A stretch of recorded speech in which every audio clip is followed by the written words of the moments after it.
we have to talk a little bit about all these people saying that basically, well, Yvette, I saw all these people and these wonderful, how dare Trump compare George Washington to General Lee?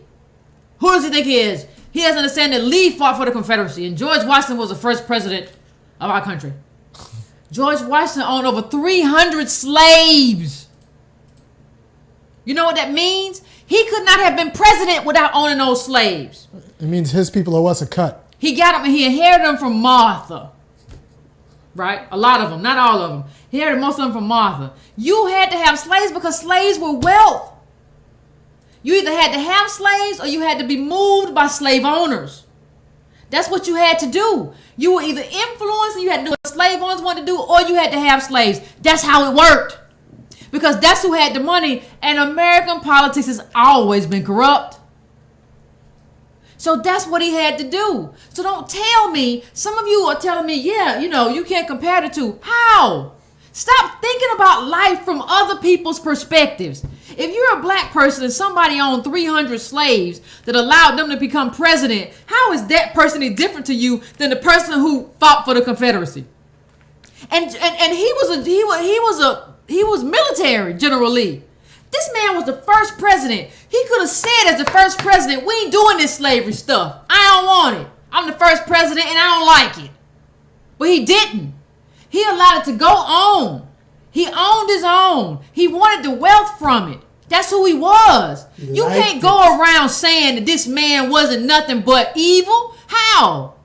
You can't go around saying, well, he wasn't the same as General Lee based on you because you're white.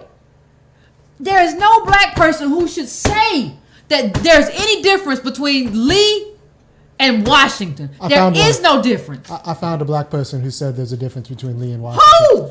Would you believe? I found it. Put him on. Right. Put him on. All right. Robert E. Lee should not be in the same sentence as George Washington. He can't distinguish between Nazis with torches saying anti-Jewish, anti-black stuff who went there chanting things that people died by the millions in the last century over. He can't distinguish between them and the people who went there to try and defend people from those thugs. Yeah, I keep wondering, Van, I mean, he's surrounded by military people. H.R. McMaster, who's had an incredible career in the U.S. Army. The U.S. Army fought the Nazis in Europe.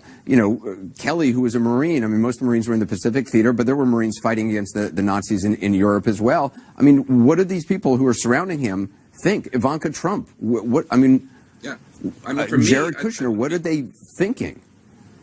I don't know, but I'll tell you what I'm thinking. I'm thinking about my godmother, Dottie Zollner, who's Jewish.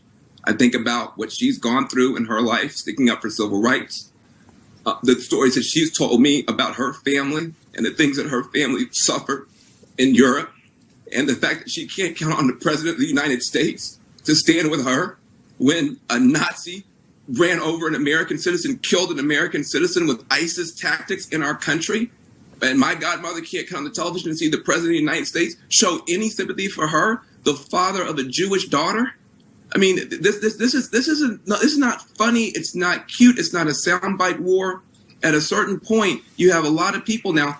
It's not just the people you're emboldening. It's the people you're abandoning who now don't know if they have a government that gives a damn about them.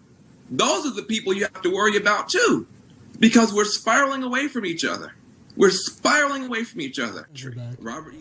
I don't know. Oh my God, it's so sad to me. I gotta choose grandma when she gonna do this.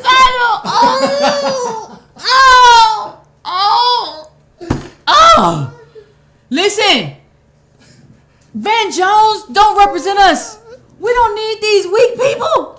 What are you all doing? Ben Jones doesn't even represent his own grandma. He doesn't even represent his own grandmama. This brown-skinned black man's like my Jewish godmama. What about your grandparents? Your great-grandparents? You look like a brown-skinned black man to me. Who are your people? When you crying about the Holocaust, I have sympathy for the Holocaust and everything they went through. I am not anti-Semitic. But when are we going to have black people that represent black people? God damn. And you know what? That's why you're on CNN, Van, because you never represent us. You never represent us. You sniveling, cowardly little man. All you do is get on TV. This is about the third time I seen you cry. Yeah, no, right?